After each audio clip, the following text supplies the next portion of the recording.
Seeing as I was away last week, I'll be grouping episodes 8 and 9 together for this episode review. However, episode 8 is kind of throwaway, as all we really do is learn the obvious that Arata is related to Abe no Seme, and that's why he can talk to the others.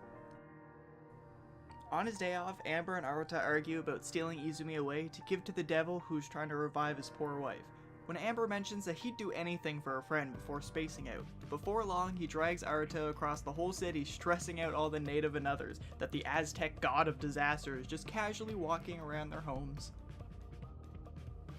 On this peaceful stroll, they meet Kuro, the three-legged crow, who guides them to Seme's garden. Kuro is one of Seme's familiars and also mistakes Arata for him. Moving on to today's episode, kids have been reporting strange nightmares before falling into comas. One of their parents works in a different division of the Shinjuku ward office and didn't think to take her kid seriously until about a week into his coma. You'd think if you knew these things were possible and you have coworkers who deal with the occult, you'd take your son seriously. Like, if your son is one day away from a demon kidnapping him, you call John Constantine, or in this case, literally anyone in Arata's office, and not wait a week of him being comatose before actually doing anything. I understand the plot needs to move forward, but personally, I think it would have made more sense if it was a random person's child and not an employee's. Knowing that demons, ghosts, and all other and others exist, and that your coworkers hold the balance so they don't kill everyone, isn't really something you just casually forget.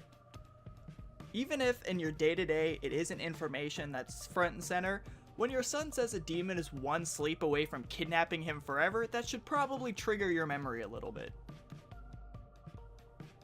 Unfortunately for all the Theo fangirls, starting this episode and for I don't know how long, Arata finds himself with some new temporary co-workers.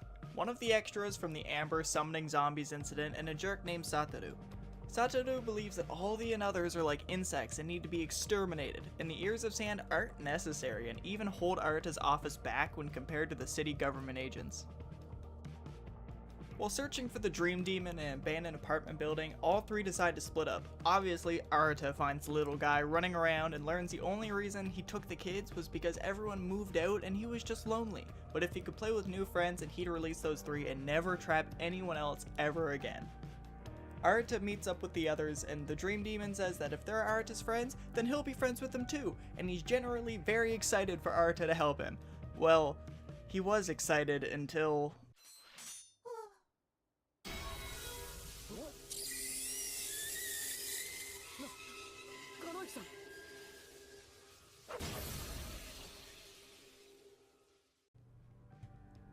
Arata gets in a fight with Satoru, who tells him that his ears of sand and even him himself aren't needed in this job. So overall, this new guy's a douche.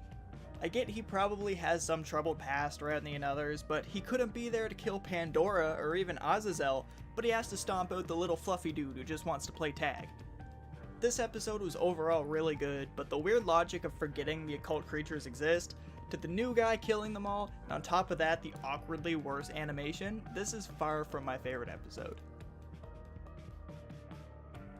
Thanks for watching. Check your screen for the Midnight Occult playlist and a video YouTube seems to think you'll dork out over, or check the description for anything else you need. Well, peace weebs.